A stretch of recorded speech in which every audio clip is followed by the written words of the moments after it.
This is Whiskey Lore.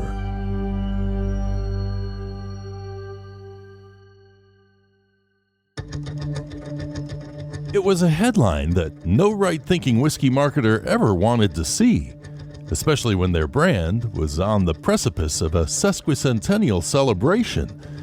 But there it was, printed in the June 25th, 2016 edition of the New York Times. Jack Daniel's embraces hidden ingredient, help from a slave.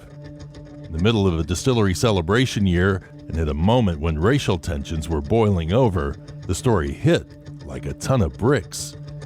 The article explained that the distillery was slowly shifting its origin story from giving a Lutheran preacher the credit for teaching Jack Daniel's how to make whiskey to giving it to its rightful owner, quote, a man named Nearest Green, one of Call's slaves, unquote. Now, the Times writer Clay Risen admitted that the story of Nearest was built on oral tradition, quote, and the thinnest of archival trails, unquote. He suggested that it, quote, may never definitively be proved, unquote. The softening tone didn't last for long, as he went on to recall the injustices of the past using inflammatory language, stoking the flames sparked by the headline. Using broad strokes, he painted a not-too-rosy picture of America's distilling past and suggested the brand might be bringing the story to light simply to get out in front of bad press that might make it look bad to younger drinkers. Well, the tone of that article found its way into a myriad of copycat articles across the nation in newspapers and on the internet. These articles took pieces of the Times article and framed them in their own editorial voice.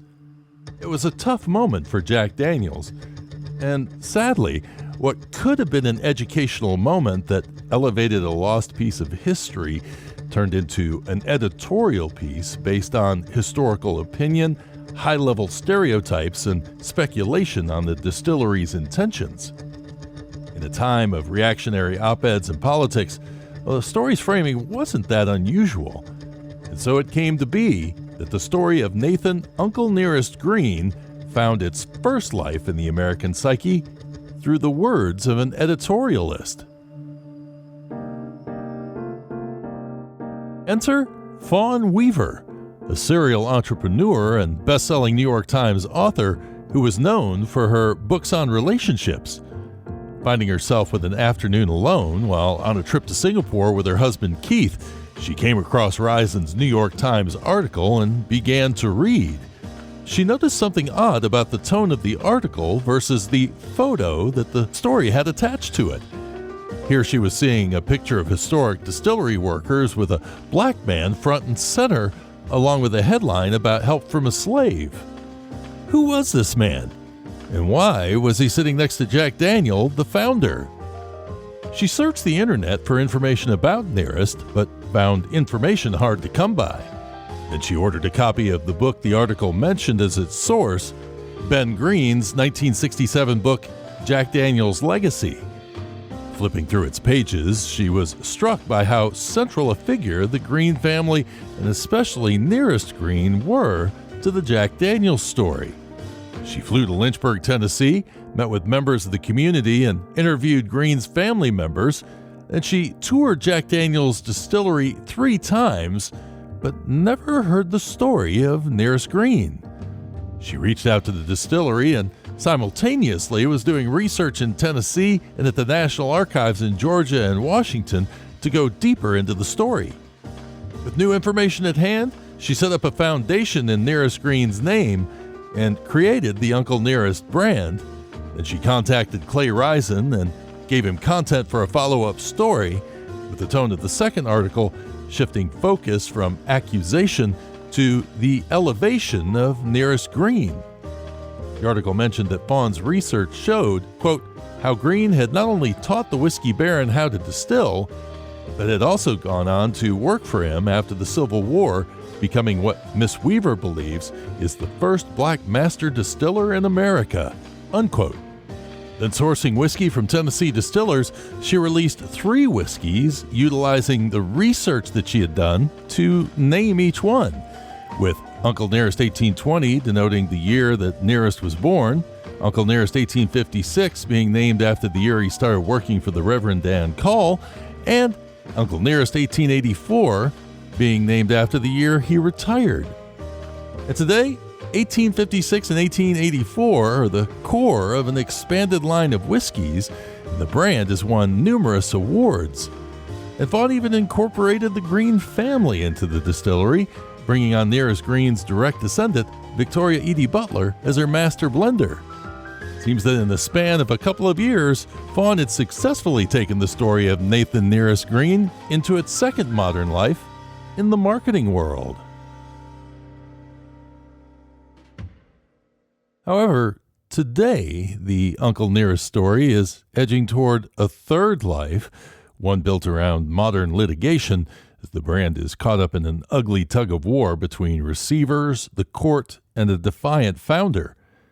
As a whiskey researcher and storyteller, it's one that's been hard to watch. Now, thinking back to when I first encountered the Uncle Nearest story, I started by wanting to go deeper by reaching out to Jack Daniels. I had no idea about the Uncle Nearest brand at that time, and I decided to prep myself by reading Ben Green's book. Like Fawn, I felt like I was getting a peek behind the curtain, learning about the wizard that was pulling the strings out of sight. And this revelation of a secret distilling world beyond the founders and brands was an inspiration for me to get into researching the stories of women, the enslaved, farmers, families, and all the ancillary industries that had been underrepresented in whiskey history.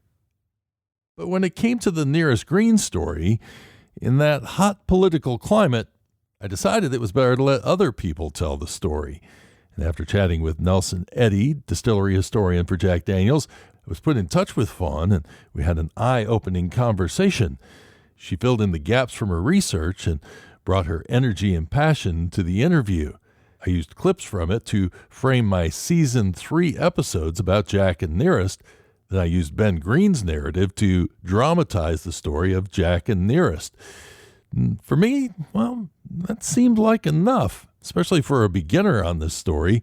I felt like I was getting the information out there and that I had accomplished my mission of building awareness with my audience. But then I went into my own research mission and set out to write a book called The Lost History of Tennessee Whiskey. And during that research, I spent a lot of time building up the forgotten history of Lincoln County and traced Jack Daniels' roots all the way back to his grandparents, Joseph and Elizabeth Daniel. I learned about his father, Callaway, and the plantation that he owned, and the numerous enslaved workers who tended his fields and kept his house running.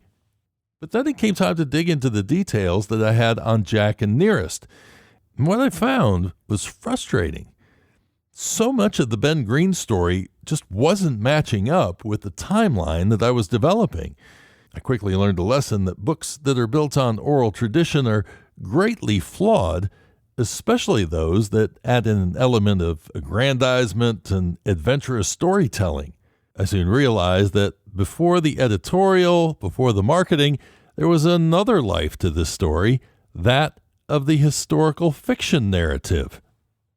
And so here's the problem. When the primary source used by the editorialist and the marketer, or even the podcaster, is based on the faulty memories of human beings and people looking to enliven a story, that secondary work suffers. It was the trap I fell into in Season 3 of Whiskey Lore, and it is an easy thing to have happen. So when I released The Lost History of Tennessee Whiskey, that was going to be my first opportunity to set this story straight the best that I could using the limited information available.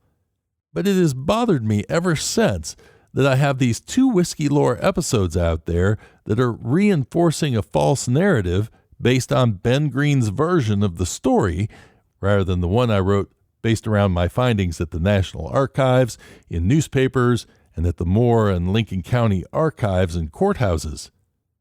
So now, in an effort to pull the story back from the lore that I myself reinforced, it's time to challenge the old narratives and narrative structure and recast the story of Nathan Nearest Green within a framework that fits the historical record. Now, I know some of you out there are going, okay, what is he about to do? Is he about to tear this whole story apart?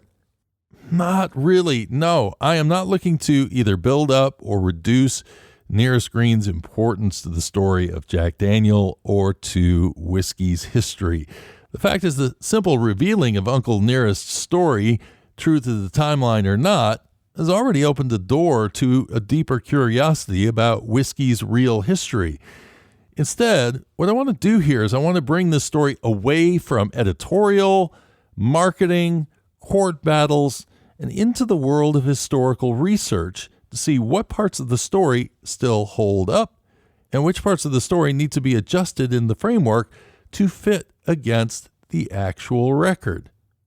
So, for the next little while, let's step back into the 19th century in Lincoln and Moore County, Tennessee, and rediscover some old friends, Reverend Dan Call, Jasper Newton Jack Daniel, and Nathan Uncle Nearest Green, using a fresh lens.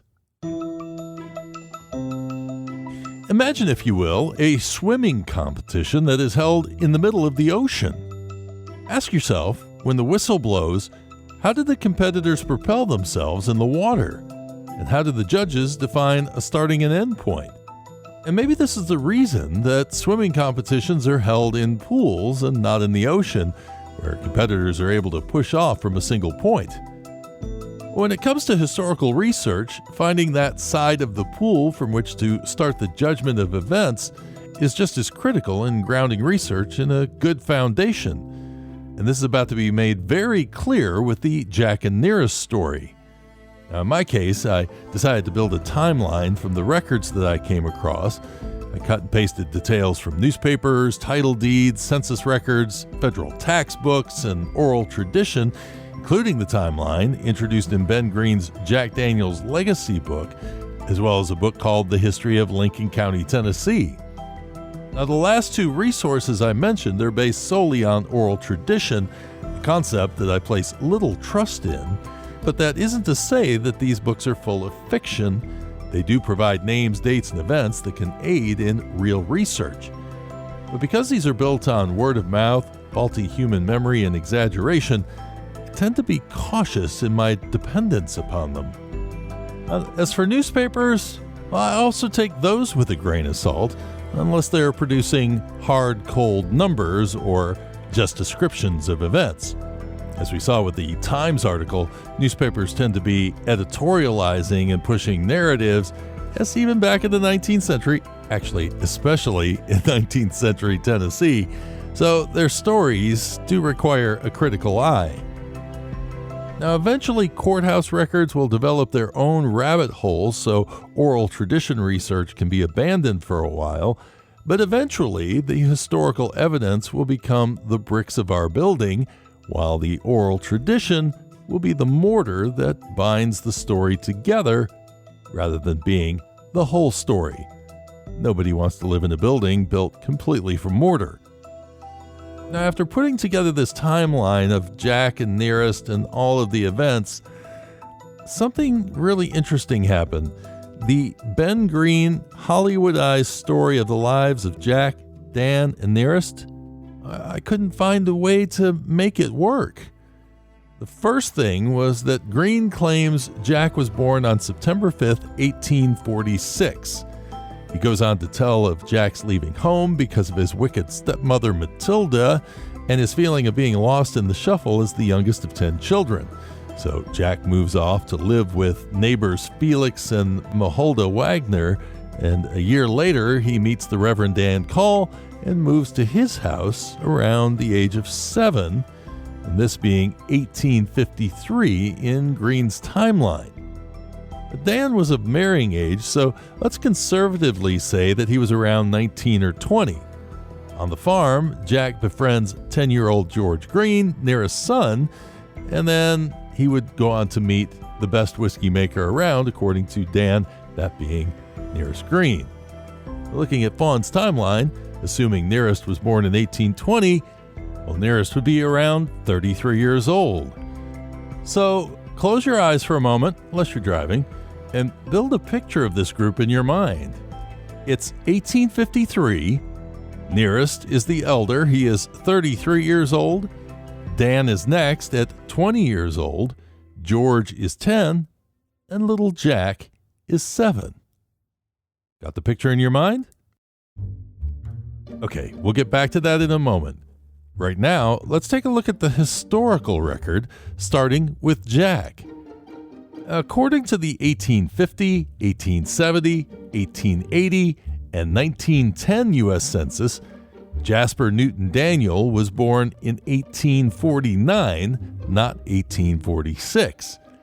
Now, to confuse things, his grave actually says 1850. Now, the month of his birth is a bit of a mystery, although the 1900 census suggests that it was in August, not September. But either way, the census records dismiss the 1850 date because Jack's mother, Lucinda, died of typhoid fever in January 1850, according to the 1850 U.S. mortality census. So evidence is strong that Jack was born around August or maybe September of 1849. As for the Reverend Dan Call, well, his birth month and year, those are a little bit more straightforward. He was born to Joseph and Rebecca Call in May of 1836 on the family farm at Louse Creek. As for Nathan Nearest Green, well, his birth, that's where it gets a little more complicated. There are 2 census records that track Nathan Green and his family. The first one is from 1870, where Nearest is listed as a 27-year-old farmer, black, from Maryland, with a personal estate valued at $450, a wife Harriet at age 25, and 4 boys, Lewis at 8, George at 7, Jesse at 4, and Eli at 2. Now, that all sounds straightforward until you look at the 1880 census, where Nearest is born in Tennessee, not Maryland, and his age is written right on the line, obscuring whether it's the age 40 or 60. Now, Fawn Weaver decided to go with 60, thus calculating Nearest's birth as 1820 rather than 40, which, versus the 1870 record, I gotta see is more logical.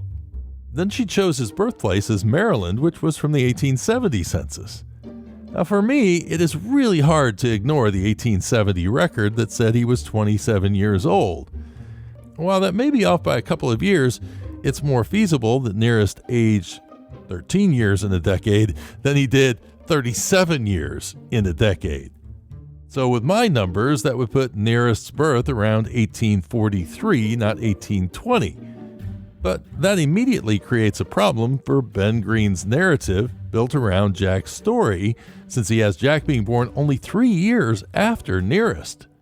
There's no doubt about it, the 1880 interpretation of Nearest being 60 fits the Ben Green narrative much better. But we are not trying to fit narratives, we are trying to tie to a historical timeline. So why am I so convinced that 1870 is the record? Well, let's compare the other people in that record, Nearest's family. In 1880, he is still listed as a farmer, and his family to a person, except for Harriet, age only 10 years. She somehow ages 15 years. But that's still not aging 37 years in a decade.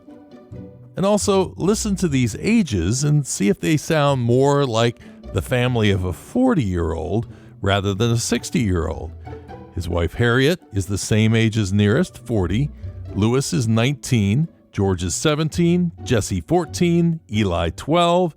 Then there are additional children, including Martha at 10, Morals at 8, Edie at 6, Charlie at 4, and John under 1. Doesn't seem like Nearest and Harriet were wasting any time in growing their family, which would suggest that they didn't waste time starting that family either. Do these sound like people that would have waited 20 years to have their first child? So for me, it's pretty convincing. 1843 is the date that I'm giving for Nearest's birth date, give or take a couple of years.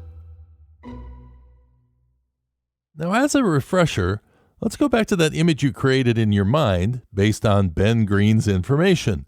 In 1853, Nearest was the elder at around 33 years of age, Dan was 20, George was 10, and little Jack was 7. Now, let me toss that apple cart once again. Obviously, 1853 is wrong. If Jack was born in 1849, he'd only be 4 years of age. Now, I know he was an ambitious young man, but that's a little bit early to be leaving home to go to work on someone else's farm. And if Nearest was born in 1843, well, he would only be 10 years old. Not quite the image of the well-known distiller with a reputation as the best whiskey maker in the area. I have to say, again, don't get upset at me. I am not saying Nearest Green didn't have that reputation. What I'm saying is, I can't see that reputation being there in 1853. We need to find the right year. So to figure out when Jack logically made his move to Dan Call's farm, the place where he finally meets George Green and eventually Nearest, if we're to believe the tale that Ben Green spins about the events that occurred on the day Jack Daniel went to live with Dan and Mary Jane Call, well, we might finally have our real first timeline anchor in this massive sea of confusion. As the story goes, Dan and Jack arrive at the Call farm for the first time together with a desperate situation playing out. Mary Jane is in a panic because the Call's little baby daughter, Rebecca, has crawled under the floorboard and can't be reached. Well, to the rescue comes little Jack Daniel, small in frame and perfect for the job at hand. He crawls under the floorboard and brings Rebecca up to safety. So all we've got to do is find out when Rebecca Call, the daughter, was born, and then calculate out about 8 months, the time when a baby normally starts to crawl. Well, turns out she was born on June 25th, 1857, which would put Jack's arrival somewhere in the spring of 1858. Now, with this new information at hand, using 1858 as our point of reference, the dates that we've established for births, let's get that picture generating in our minds one more time. But this time, Dan now stands as the elder at age 22, Nearest is 15, Jack is 8, and George Green, he's not even on the planet yet. He's got 5 years or so before he's even born. Well, what this is it's a clear case of what goes wrong when you rely solely on oral tradition without first grounding the story in hard, cold historical evidence. Now, to this point, there has been no historical record based around the distillery that eventually is supposed to show up on the Dan Call farm. This is partially due to the fact that there was no Excise Act until the early 1860s, and it didn't really reach Tennessee with full impact until around 1866, which is a date you're probably familiar with if you're a Jack Daniel's fan. The question is 1866 the date that the Jack Daniel's distillery started, or is that the day that the partnership between Dan Call and Jack Daniel began? It's a really interesting question, and Ben Green, Brown-Forman, and Fawn Weaver all put the timeline of Daniel and Call as being in the days of the Civil War, and all three concluding that Jack acquired sole ownership of the distillery in 1866. Well, I have to say, when I interviewed Nelson Eddy, Jack Daniel's historian, I wasn't buying that date. I pushed him on it pretty hard, but I didn't have any hard evidence where I could prove otherwise. Still, it wasn't making sense to me, and then after I started doing more research, this idea that a 17-year-old boy was getting money to buy into a distillery, it became even harder to buy after I found out that his father Calloway had died in 1864, which left him with his dreaded stepmother Matilda. And as I dug in deeper, I found out that after Calloway's death, the family was so afraid of pillaging by Union soldiers that they sold off all of their belongings through an auction, and that money went into the estate, which then fell into a battle that lasted for a year at the courthouse. So with all this financial chaos going on, it's hard to see where Jack was getting the money to buy into the Daniel and Call distillery. Well, Ben Green actually provides an explanation by pointing out that Jack and his buddy William Riley Button Wagner were taking load after load of Nearest's whiskey down to Huntsville, Alabama in a covered wagon. It was said that they gave eggs to Union soldiers and then would whisper in their ears that they had liquor to sell. Another story had them placing meat on top of their jugs of whiskey to get past those Union patrols, and that they sold a lot of this in Huntsville, Alabama. Now, there's a problem with this theory. Green suggests that Jack and Button met during Jack's 10th birthday party, so that would be 1859. If they were encountering Union soldiers, it wouldn't have been in 1859.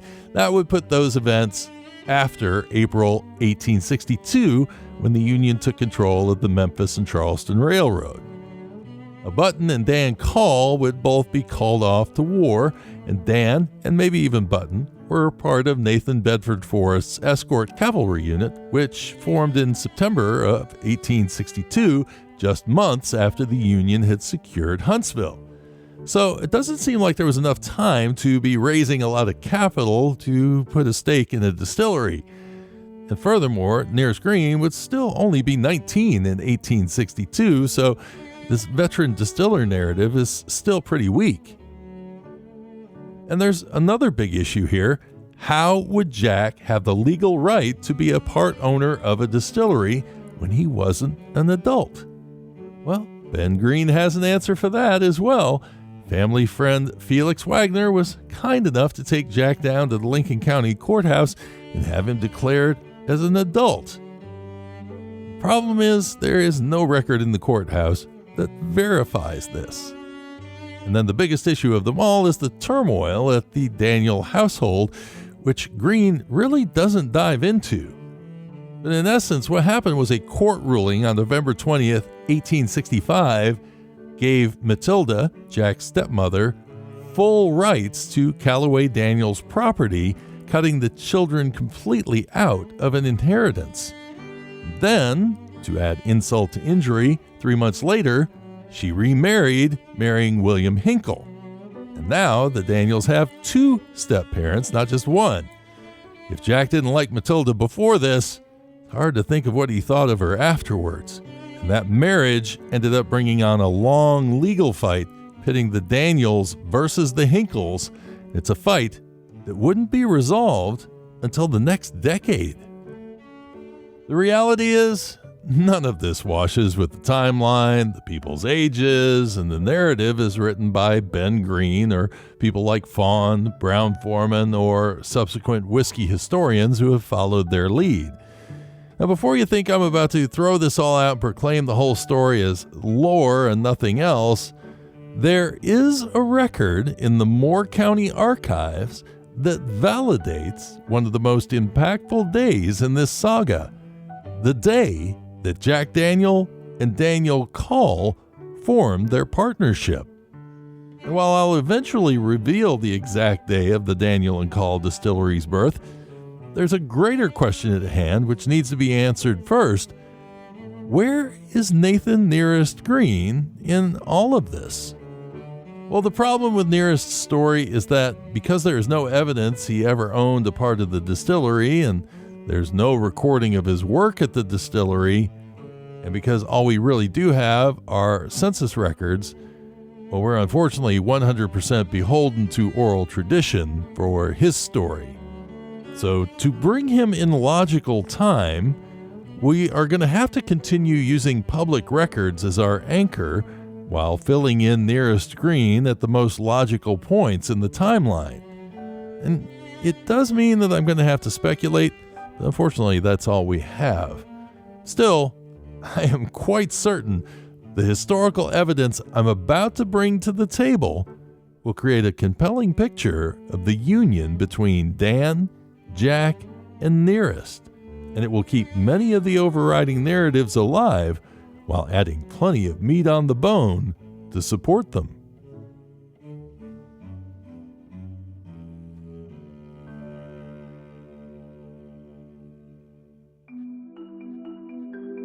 Now, before we dive into all of this research, the first thing I have to say is we got to get the elephant out of the room. There's no record placing Nathan Nearest Green as an enslaved distiller working under Dan Call or Jack Daniel. The slave narrative may have sold digital newspaper subscriptions in 2016, and it may have added some Southern Civil War context to Ben Green's story, but Uncle Nearest was just too young to have earned a reputation as a skilled distiller while in his teens.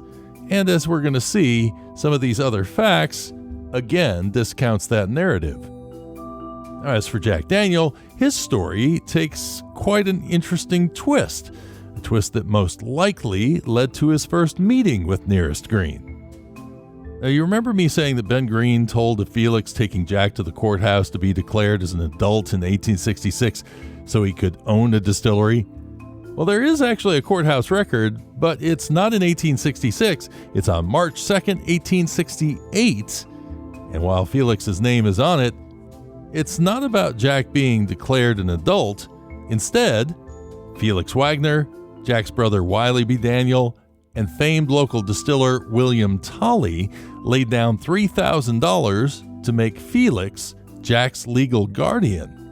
Now, Ben Green goes out of his way to mention a conversation between Felix and Jack, where Felix basically says it's okay for him to go ahead and sell whiskey. And it seems that maybe a larger opportunity for Jack to get into the business was presenting itself. You see, William Tolley's son, Ben Tolley, was a partner in a distilling operation that was located in Lincoln County's Civil District Number 2, which just happened to be the same district where Dan Call's farm was located. Ben Tolley's partner in the venture was Colonel John Hughes, who gets a large write-up in Ben Green's book, including an added note that Hughes once partnered in a distillery with Jack Daniel. Now, wait a second. Haven't we been told that basically Jack came in, started meeting with Nearest Green, got trained all under Dan Call's roof, and then the two of them partnered, and then Jack went out on his own? Where does Colonel John Hughes work into all of this? Nobody's ever really asked that question before. You starting to think what I'm thinking? Was Hughes and Tolley's distillery located on Dan Call's farm? Is this the convergence point between our three subjects? Well, the popular belief is that Nearest worked for Dan Call as a distiller and that this is where Jack finally met Nearest. But there's no record of a Dan Call distillery anywhere in the Internal Revenue tax books between 1868 and 1874. And believe me, I about went blind reading all of that handwriting. It was not there. But there was a Hughes and Tolley. All we got to do is confirm that these two were operating on Dan Call's farm. And the smoking gun? Well, it appears in a Lincoln County title deeds book on March 25th, 1869, when Hughes and Tolley formally sign a lease with William and Dan Call on a property in the 2nd District. William Tolley and Felix Wagner were giving Felix the control over young Jack so he could go to work with Hughes and Tolley, which was located on Dan Call's farm. See how it's all coming together? And if that was the case, then was Nearest Green working for Hughes and Tolley while Dan Call was simply the landlord? Now, we can't prove it 100%, but this is pretty strong evidence. It also makes sense that Jack would have jumped on board at age 19, first as a possible apprentice to the distiller so he could learn about the product before moving on to become a salesman. It's the exact same path that Jack would put his nephew Lem Motlow through many years later. Now, after the revelation about Nearest Green being the company's first master distiller, they shoehorned Jack Daniel into the position of the company's second master distiller after Nearest, but I don't believe that.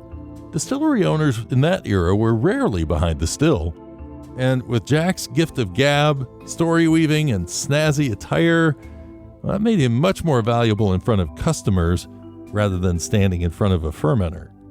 And another item that leads me to this conclusion comes from Ben Green pointing out that Felix Wagner was the one that convinced Jack that it was okay to sell whiskey. That's not make whiskey, that's sell whiskey. It seems an extra point of validation.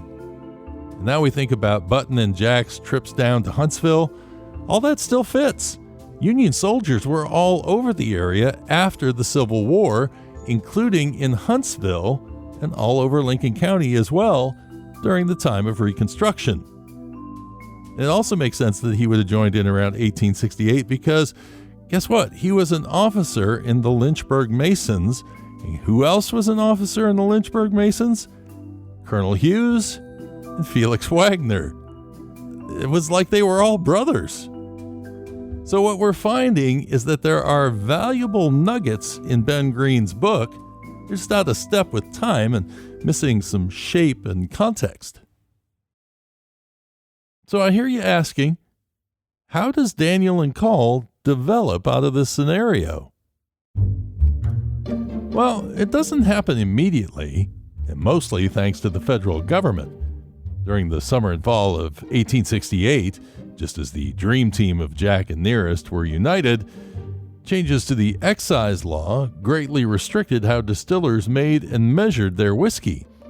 Moonshining was running rampant, and Washington was angry about the lost revenue, so they decided to come up with an incredibly complex number of taxes and regulations.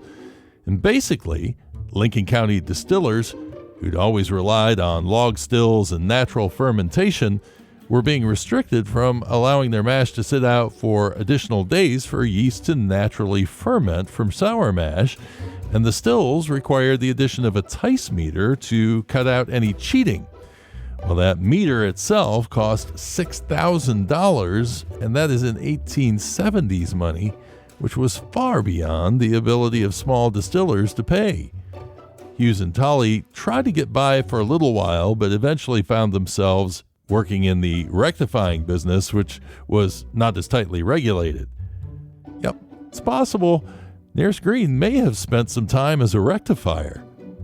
In reality, he really was anyway if he was charcoal mellowing his whiskey, because that is considered a rectifying technique. Well, by late 1869, Hughes and Tolley were struggling, and Hughes went off to form a partnership in Lynchburg with John Eaton, the son of the legendary Lincoln County distiller Alfred Eaton, who's another name you might be familiar with as someone who's been suggested to be the guy who helped mentor Jack Daniels in his distilling career. Of course, there's also another story about him, that he was the guy that brought charcoal mellowing of whiskey to the area as far back as 1825 in front of the Cave Spring Hollow, which is where the modern Jack Daniel distillery is. There is a lot of lore in Lincoln County, Tennessee. Now, what Jack and Nearest would have been doing at this point is unclear. Jack was living with his sister Finetta and her husband Felix Motlow, and he probably was sitting in with their little boy Lem. Nearest was listed in the census as a farmer, so he was likely spending time there, as the entire Lincoln County distilling community was mostly silent from 1870 to 1872. But by early 1873, things began to stir on the Dan Call farm. Corn was being turned into mash, and barrels were rolling again. And now it was listed as the Tolley and Call Distillery. Unfortunately, we know that because they made headlines in the Lynchburg Pioneer, and not in a way that they would have liked.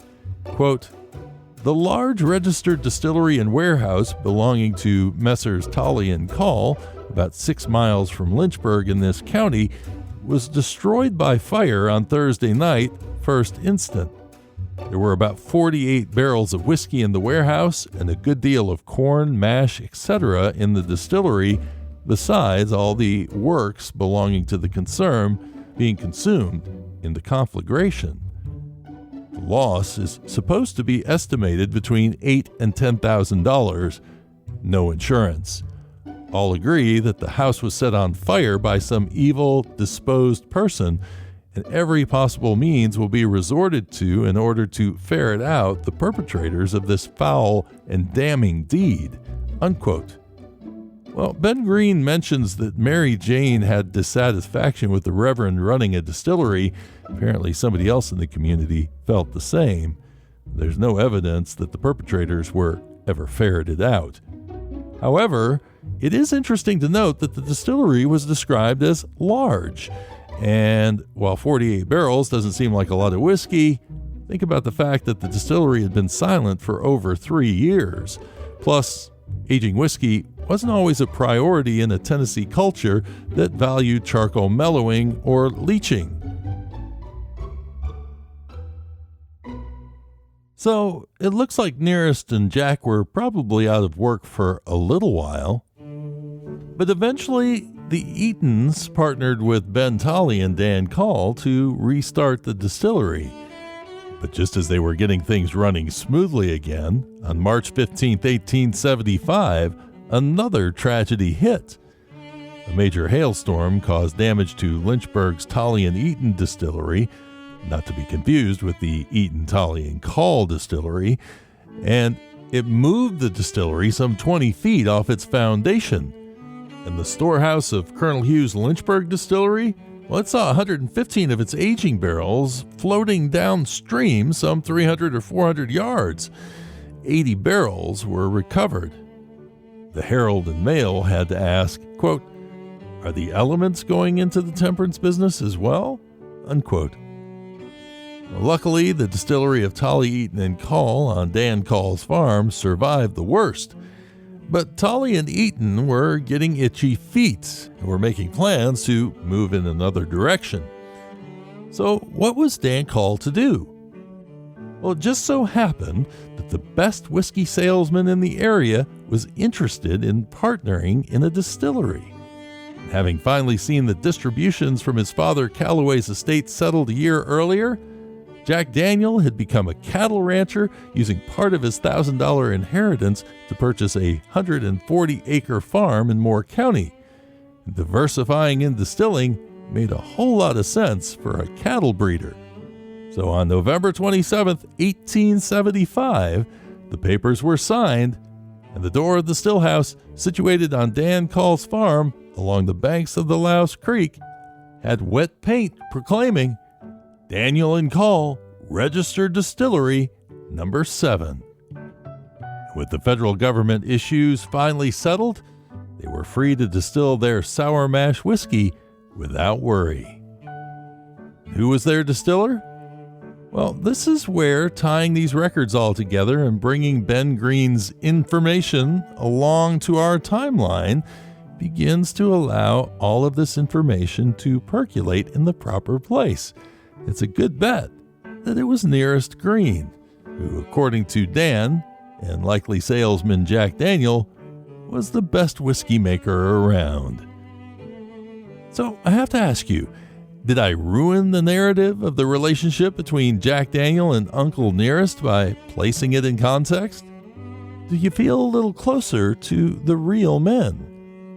The thing that changed here wasn't the presence of Nearest Green. It was the path and the timing by which he enters the story. What we've built here is a framework that can be used to take any other oral tradition and filter it in a much more logical time frame. And now I can relate Nearest to two of the legendary families of Lincoln County distilling, the Tolleys and Eatons, whose histories go back to the origins of Lincoln County whiskey, Colonel Hughes, who became quite a respected and prolific distiller during the golden years of Lincoln County whiskey making, and of course, his relationship with Jack Daniel and the Reverend Daniel Call. And what's most amazing of all is that he built this reputation working with all of these legends and never had to leave the banks of Louse Creek.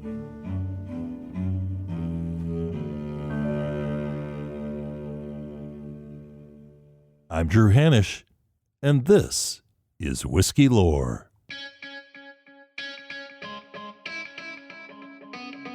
Whiskey Lore is a production of Travel Fuels Life, LLC. Production stories and research by Drew Hanisch. Want to dive deeper into the myths and legends of Jack and Nearest?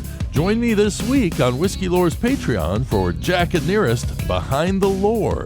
I'll reveal what the record says about Jack and Nearest's friendship, Nearest's association with the Lincoln County process, and we'll find out why there are so many myths surrounding Jack Daniel. Make sure you're a member of the Speakeasy or Club 1897 at Patreon to get Behind the Lore bonus episodes, votes in our annual Fan Favorite Pagoda Awards, and extended interviews. That's at patreon.com/whiskeylore. Now I'll be back with a whole new interview next week, and then in 2 weeks, we'll dive into Jack Daniel's first registered distillery claim. And until then, thanks for growing your whiskey knowledge along with me. I'm your host, Drew Hanisch, and until next time, cheers and Slanjava. Find show notes, resources, and transcripts for this episode